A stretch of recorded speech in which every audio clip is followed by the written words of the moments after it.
The Yellowstone universe is expanding, and we're about to follow Kayce Dutton on an entirely new chapter in Why Marshals. And now it turns out that half of the original Yellowstone cast will be in this show, accompanying Kayce, except for one critical name. Let's talk about it.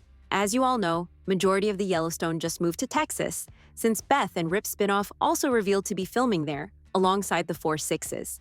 However, Why Marshals continues to make sure that things are under control in Montana, as Kayce remains as the only Dutton member to uphold their legacy as a family there.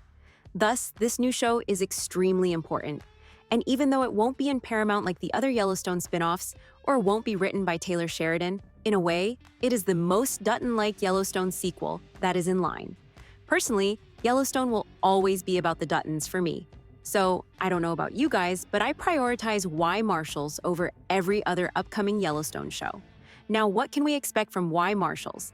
First of all, Luke Grimes is back as Kayce, who is the youngest Dutton son, who has left ranch life behind to join an elite unit of U.S. Marshals in Montana.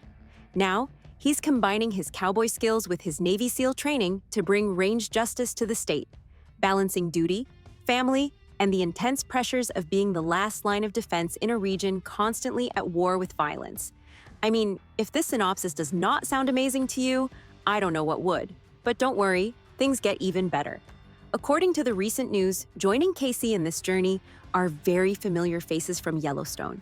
First of all, Breckin Merrill reprises his role as Tate Dutton, aka Kayce's son, who's growing up under the shadow of both his father's military experience and ranching heritage.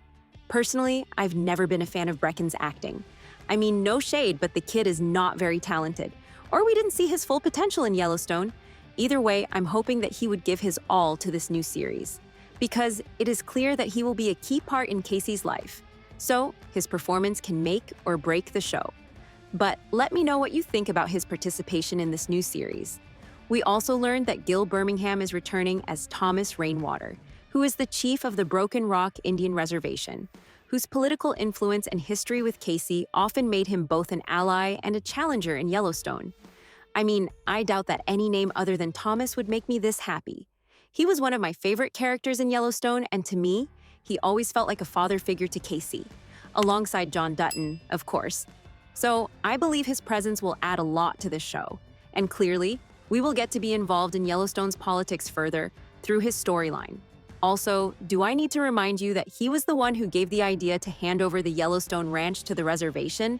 Like, having Thomas means having Yellowstone Ranch back. Of course, it won't exactly be the location that we used to see. In fact, do not be surprised if you see the main house in the ranch turned into Thomas's personal office. Nevertheless, I'm glad that we will get some of those core Yellowstone elements in Why Marshals. But let me know if you think Thomas is a good inclusion to this series. Or do you find him boring?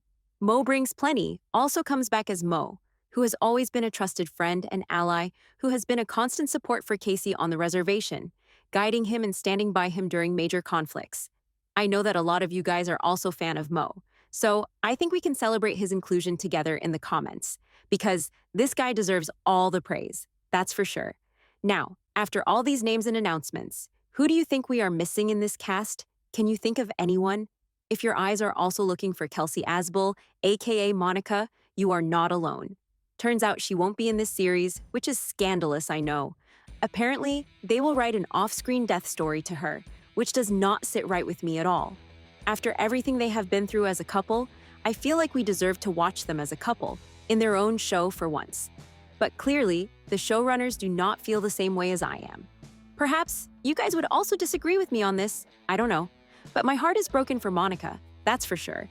This also means that new love interests will be written for Kayce. And not gonna lie, that part excites me quite a bit. There will also be new Marshals joining the team and bringing fresh energy to the story. Ariel Kebble will play Belle, Ash Santos will be Andrea, and Tatanka Means will take on Miles. Apparently, they are all part of the U.S. Marshals alongside Kayce. Brett Cullen also joined the cast as Harry Gifford, who is the head of the U.S. Marshals in Montana, overseeing the team and balancing guidance with pressure as they handle high-stakes cases. The show is produced by Paramount TV Studios, with Taylor Sheridan executive producing, to ensure the spin-off keeps the tone, grit, and intensity of Yellowstone. David C. Glasser, John Linson, Art Linson, Luke Grimes, Ron Burkle, David Hutkin, Bob Yari, Greg Yaitanes, Michael Friedman, and Keith Cox are also executive producers. Spencer Hudnut is the showrunner and wrote the initial episode, with Yaitanes directing. The series is set to debut mid-season for the 2025 to 2026 broadcast schedule, so there is a high chance that it will be the first Yellowstone sequel series we get, which is so exciting. For more weekly updates, analysis, and discussions on why Marshals and the Yellowstone universe, make sure to like and follow. Meanwhile, the video on the screen might also interest you.